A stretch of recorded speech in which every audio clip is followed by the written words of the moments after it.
लातूर या अनुसूचित जातींसाठी राखीव असलेल्या लोकसभा मतदारसंघाचं मतदान हे 7 मेला होणार आहे. तिसऱ्या टप्प्यातलं हे मतदान आहे.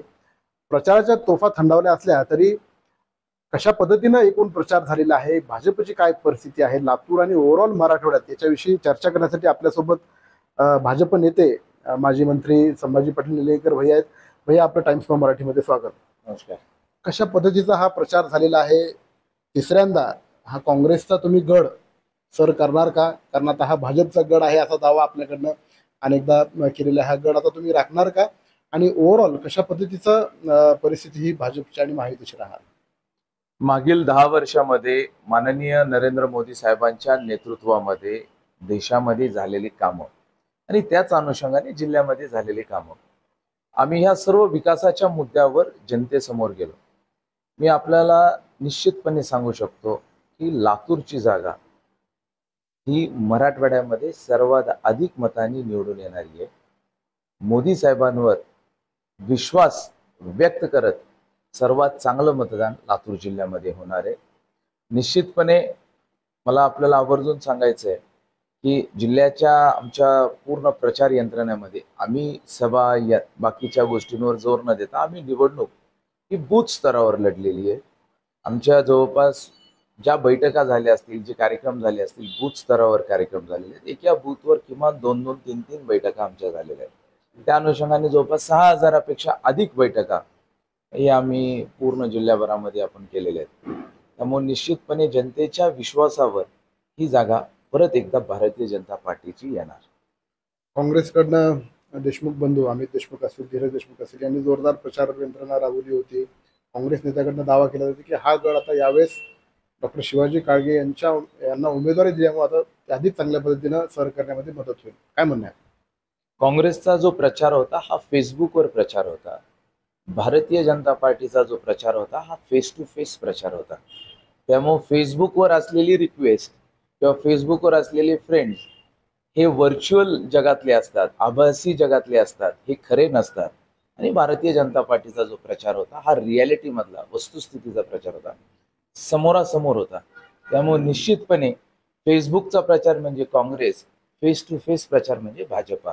त्यामुळे भाजपा निवडून येणार. पंतप्रधान नरेंद्र मोदी असतील, केंद्रीय मंत्री नितीन गडकरी असतील, देवेंद्र फडणवीस असतील, मुख्यमंत्री एकनाथ शिंदे असतील, या नेत्यांच्या प्रचार सभा इथं झाल्या. त्याच्यामुळं भाजप नेत्यांनी लातूर लोकसभेची जास्त धास्ती घेतलेली आहे असं सुद्धा बोललं जात आहे काँग्रेस नेत्यांकडून. आमच्या इथं फक्त 2च सभा झाल्या.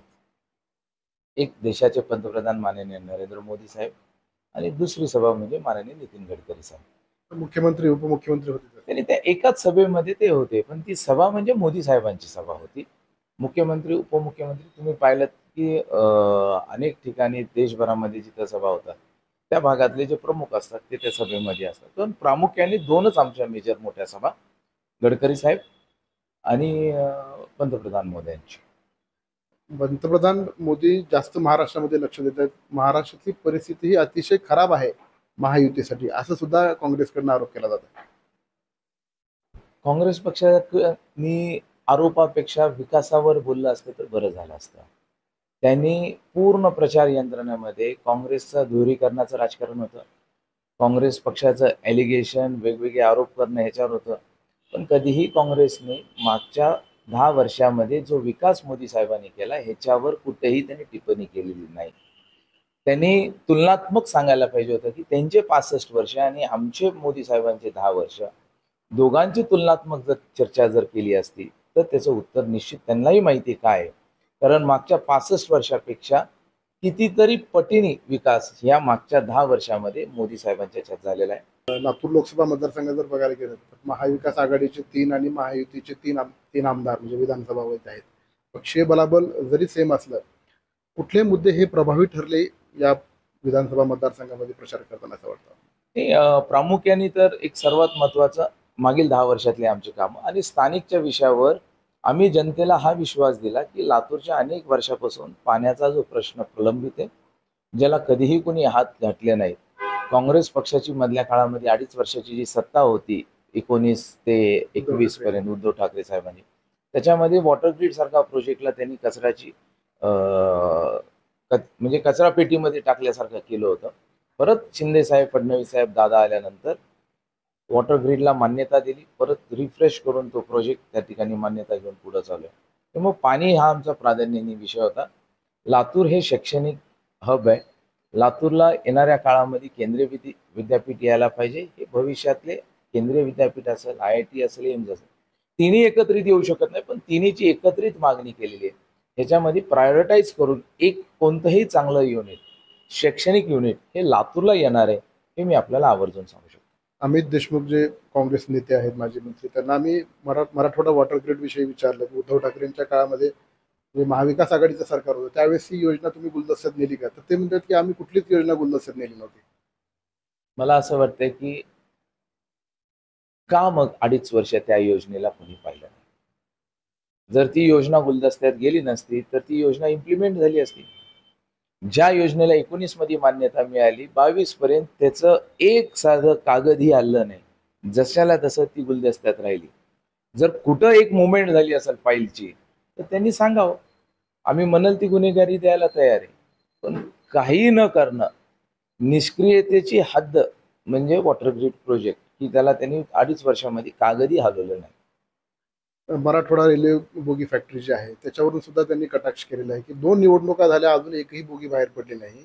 आणि आता काँग्रेसचा उमेदवार निवडून आल्यानंतर या खासदाराच्याच नेतृत्वाखाली आम्ही बोगी बाहेर पडू, असं ते आज पत्रकार परिषदेमध्ये बोलले. ते काही म्हणतात तोट्या तयार ठेवा, पाणी येणारे लोक झाले की, असं काही त्यांचं स्टेटमेंट असते. उजनीचं पाणी, हा उजनीचं पाणी काय तर तुम्ही ऐकलं होतं कुठं तर, आता तोट्या तयार ठेवा, आता 1 महिन्यात पाणी येणार, असं काहीतरी बोलले होते. तसं आता बोगी तयार होणार. अरे कधी झालं बोगीचा कारखान्याचं उद्घाटन? त्याची पायाभरणी झाली 18-19 मध्ये. आता मध्ये कोविडचे 2 वर्ष जर सोडल्यामुळे डिले झाला. 24 मध्ये त्याचं उद्घाटन झालं. आमची शेल बोगी तयार आहे, त्याचं कॉन्ट्रॅक्ट दिलेलं आहे, 35,000 कोटीची इन्व्हेस्टमेंट निश्चित झालेली आहे. ह्या सर्व गोष्टी तयार झालेल्या आहेत. हे सर्व गोष्टी एकाच टेन्युअरने, म्हणजे ज्यांच्या हस्ते उद्घाटन झालं ज्या सरकारने, त्यांनीच त्याचं शुभारंभी त्यांनीच त्याचा केलेला आहे. यांच्या काळातले मला विचारायचं, भेल कुठे गेला? असे अनेक प्रोजेक्ट आहेत, ते फक्त नावालाच राहिले, कागदावर राहिले, पण आम्ही ऍक्च्युअल मध्ये इम्प्लिमेंट केला. यांच्या 65 वर्षाच्या काळामध्ये यांनी जे प्रोजेक्ट उभा केलेले त्याची मालकी एक व्यक्ती होता. जागा आम्ही उपलब्ध करून दिली मांजरा कारखान्याच्या माध्यमातून, त्याचा उल्लेखही करत नाही तुम्ही, असं म्हणताय देशमुख. मी शुभारंभच्या कार्यक्रमाच्या दिवशी मी त्यांचं कौतुक केलं. नंतर कधीच कुठे उल्लेख केला नाही असं ते बोलले. हे बघा, नॅशनल इंटरेस्टमध्ये त्याचा मोबदला त्यांनी किती मोठ्या, आता मी त्या खोलात जात नाही, पण मला सांगा की कारखाना जर चालू होतोय, आम्ही असं ॲक्विजिशन केलंच असतं. आणि किती अशी जागा दिली ह्याच्याबद्दल मला त्याच्या खोलात नाही जायचं, पण जे काय असेल त्याच्याबद्दल त्यांचं कौतुक. दिली नसती तरी घेतली असेल. आता हे असं म्हणणं योग्य नाहीये, पण आपल्याला मी आवर्जून सांगतो की रेल्वे बोगीचा कारखाना हा मराठवाड्यासाठी एक फार महत्वाचा प्रोजेक्ट आहे, जो मोदी साहेबांनी दिलेला आहे. ह्या प्रोजेक्टला इथे येण्यामध्ये ह्यांचं काय योगदान आहे? हा प्रोजेक्ट इथे येण्यामध्ये ह्यांचं काय योगदान आहे? 35,000 कोटी येण्यामध्ये ह्यांचं काय योगदान आहे? ह्यांनी काय केले? ह्यांनी जे कारखाने केले त्याची मालकी ते स्वतः आहेत. आमच्या काळामध्ये जे कारखाने झाले त्याची मालकी ही जनता आहे. त्याच्यामुळे जनतेचा कारखाना होणार आहे, आणि जनतेला रोजगार मिळणार आहे त्याच्यातून. काँग्रेसचा गड गेल्या 2 लोकसभा निवडणुकीमध्ये आपण सर केलेला आहे. यावेळेस निश्चितपणे भारतीय जनता पार्टी, मी आपल्याला मी कॉन्फिडन्सनी सांगू शकतो, ओव्हर कॉन्फिडन्स नाही, कॉन्फिडन्सनी जनतेच्या विश्वासावर सांगू शकतो. मला महाराष्ट्रातलं माहित नाही, पण मराठवाड्यातले सगळे मित्र परिवार असतात, सांगतात की कुठं काय परिस्थिती, कुठं कशी परिस्थिती. मला जिल्ह्याच्या बाहेरचं माहित नाही, पण एवढं माहिती आहे की मराठवाड्यामध्ये सर्वात अधिक मतांनी निवडून येणारी जागा ही लातूर लोकसभा असणार. मराठवाड्यातल्या 8 पैकी 8ही जागा काँग्रेसची हवा आहे, महाविकास आघाडीची हवा आहे, आणि महाविकास आघाडीला 8 जागा मिळणार असा दावा सुद्धा केला. नाही, त्यांनी दावा काही करू शकतात, त्यांना दावा करायला काय? आपलं किती नंबर? 8 पैकी आमच्या सगळ्या जागा भारतीय जनता पार्टी आणि आमच्या सोबतच्या मित्र पक्षाच्या जागा निवडून येतील.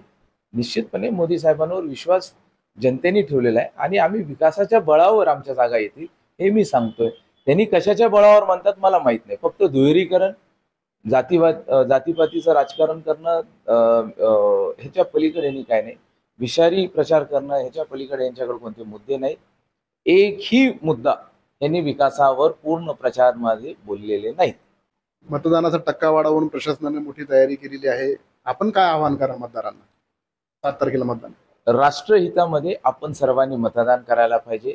देशातल्या सर्वात श्रीमंत माणसाकडे एकच मतदानाचा अधिकार आहे आणि सर्वसामान्य आणि समाजातला एक शेवटचा घटक जरी असला तरी त्याच्याकडे मतदानाचा एकच अधिकार आहे. हा फार मोठा अधिकार आपल्याला संविधानाने दिलेला आहे. त्यामुळं माझी विनंती असणार आहे की हा अधिकार कोणी गमावू नका. ही एक संधी आहे की आपल्याला मतदान करून या लोकशाहीच्या फेस्टिवलमध्ये आपल्याला सर्वांना एकत्रित यायचं आहे. त्यामुळे सर्वांना विनंती आहे 7 तारखेला कृपया करून लोकशाहीच्या ह्या उत्साहात आपण सर्वजण सहभागी व्हावं. तर हे होते भाजप नेते संभाजी पाटील निलंगेकर, यांनी दावा केलाय की लातूर लोकसभेची जागा हे तिसऱ्यांदा भाजप सर करणार आणि अधिकाधिक मताधिकारी मराठवाड्यातल्या इतरही जागा येतील असा त्यांनी दावा केला आणि मतदारांनी बाहेर पडावं असं सुद्धा त्यांनी आवाहन केलेलं आहे. निश्चितपणे आपणही मतदानासाठी बाहेर पडाल अशी अपेक्षा. Shashikant Patil, times now Marathi, Latur.